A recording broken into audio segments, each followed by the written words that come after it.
بسم اللہ الرحمن الرحیم۔ السلام علیکم۔ تمام دیکھنے اور سننے والوں کو میرا خلوص برا سلام۔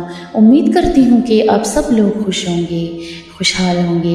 اللہ تعالیٰ آپ سب کو خوش رکھے، خوشحال رکھے۔ رمضان کا مہینہ تو ہمارے لیے پورا معافی کا مہینہ ہے، اور اس میں دوزخ کے دروازے بند ہو جاتے ہیں، جنت کے دروازوں کو کھول دیا جاتا ہے اور شیطان اس میں قید ہوتا ہے۔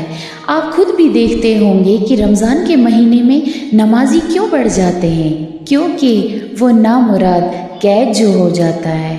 تو دیکھیے، اگر کسی کو زنجیروں میں باندھ رکھا ہو تو وہ چل تو نہیں سکتا نا، اس کی زنجیروں سے اس کو نکال دو تو وہ چل پڑے گا۔ اللہ تعالیٰ ہم سب کی حفاظت فرمائے۔ جو تھوڑا غفلت میں ہوتا ہے تو اس کا ایمان کمزور ہو جاتا ہے، کو تو شیطان باندھ کے رکھتا ہے، ان کو شیطان گھر سے کبھی نکلنے ہی نہیں دیتا، اور یہاں تک کہ ان کو جمعہ کی نماز بھی نہیں پڑھنے دیتا۔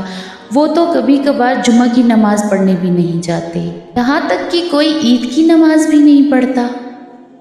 دیکھیے، کوئی ایک شخص تھا جو کسی مولانا کے پاس گیا اور ان کو بولا کہ مولانا صاحب، آج یہ میری پہلی نماز ہے۔ تو مولانا حیران ہو کر پوچھنے لگے، یہ کیا بول رہے ہو، پہلی نماز ہے؟ اس آدمی کی ایج تقریباً 40-45 سال تک کی ہوگی۔ مولانا نے حیرت سے پوچھا کہ کبھی جمعہ کی نماز پڑھی ہے؟ کہنے لگا نہیں پڑھی۔ پھر پوچھا کبھی عید کی نماز پڑھی ہے؟ بولا کبھی نہیں پڑھی ہے۔ پھر بتایا کہ آج میری پہلی نماز ہے جو میں آپ کے پیچھے پڑھ رہا ہوں۔ کیونکہ شیطان جب قید ہوتا ہے نا تو نمازی بڑھنے لگتے ہیں۔ وہ رمضان کا مہینہ تھا، ایک مقدس مہینہ تھا، تو اس میں شیطان زنجیروں میں باندھا ہوا تھا، تو اللہ تعالیٰ نے اس کو ہدایت بخشی اور اس نے اس دن نماز پڑھی۔ اور پھر میں آپ کو بتاؤں، اس کے بعد جو ہم نمازی گھٹنے لگتے ہیں نا، تو یہ شیطان کی وجہ سے نہیں ہوتا ہے، یہ ہماری اپنی سستی کی وجہ سے ہے، یہ ہماری عادت ہوتی ہے۔ پہلے 2 دن تو ہم بڑے جوش سے نماز پڑھتے ہیں، تراویح پڑھتے ہیں، اس کے بعد آہستہ آہستہ سے ہم نمازوں کو کم کرنے لگتے ہیں۔ دیکھیے، جب رمضان میں تراویح ہوتی ہے تو پہلے دن پوری مسجد بھری ہوتی ہے، تو دوسرے دن تیسرے دن ایسے ہی آگے چلتے چلتے لوگ کم ہوتے جاتے ہیں۔ کیوں؟ دیکھیے، یہ رمضان کا مہینہ چل رہا ہے، یہ مقدس مہینہ ہے۔ میں آپ کے سامنے ہاتھ جوڑتی ہوں، نماز ہم پہ 5 وقت ہر سال، ہر ٹائم پہ، ہر وقت ہم پہ فرض کی گئی ہے۔ یہ ہمیں کسی بھی طریقے سے ادا کرنی ہے۔ کہ دیکھیے، روزے کی برکت سے کیا ہوتا ہے، شیطان قید ہو جاتا ہے، تو سارے نمازی باغے مسجدوں کی طرف آ رہے ہوتے ہیں، گھروں میں نمازیں پڑھ رہے ہوتے ہیں کہ اللہ سے مانگیے، اللہ سے دعا کیجیے۔ رمضان میں ہم سب کے لیے بھی، اپنے لیے بھی ایسی دعا کیجیے کہ اللہ تعالیٰ سے مانگیے کہ ہمیں موت کے وقت تک ایک وقت کی نماز بھی ہم سے قضا نہ ہو، آمین۔ دیکھیے، جب رمضان آتا ہے تو بہت سے لوگ ہوتے ہیں جو رمضان سے پہلے رشوت لے رہے ہوتے ہیں، بہت سے برے کام کر رہے ہوتے ہیں۔ رمضان آتا ہے تو وہ رشوت لینا چھوڑ دیتے ہیں، بولتے ہیں نہیں، اب رمضان کا مہینہ چل رہا ہے، ہمیں رشوت نہیں لینی چاہیے۔ رمضان کا مہینہ تو چل رہا ہوتا ہے، اس میں کوئی شک نہیں، لیکن اصل میں بات جو ہوتی ہے وہ شیطان کا قید ہونا ہے۔ دیکھیے، کوئی بھی جو شاپ کیپر ہو، وہ کوئی چیز بیچنے والا ہوتا ہے، یا کوئی بھی کام کرنے والا ہوتا ہے، وہ رمضان سے پہلے بہت ساری قسمیں کھاتا ہے، اپنی چیزیں بیچنے کے لیے جھوٹ بولتا ہے، جھوٹی قسمیں کھاتا ہے، لیکن جب رمضان آتا ہے اللہ تعالیٰ اس کے دل میں خود ہی ایک ایسی چیز پیدا ہو جاتی ہے کہ وہ بولتا ہے نہیں، رمضان کا مہینہ چل رہا ہے، کم سے کم آج تو مجھے ایسا نہیں کرنا چاہیے۔ جا کیا ہے پیچھے؟ ایک تو رمضان کا مہینہ ہے، رمضان کی برکت ہے، اور ایک شیطان کا قید ہونا ہے، اور دوسری طرف جنت کے دروازوں کا کھل جانا ہے، دوزخ کے دروازوں کا بند ہونا۔ اور پھر اللہ تعالیٰ ہم سے فرماتے ہیں، ہے کوئی مجھ سے مانگنے والا، ہے کوئی مجھ سے اپنی بخشش کرنے والا، ہے کوئی توبہ کرنے والا، ہے کوئی جنت مانگنے والا، ہے کوئی دنیا مانگنے والا،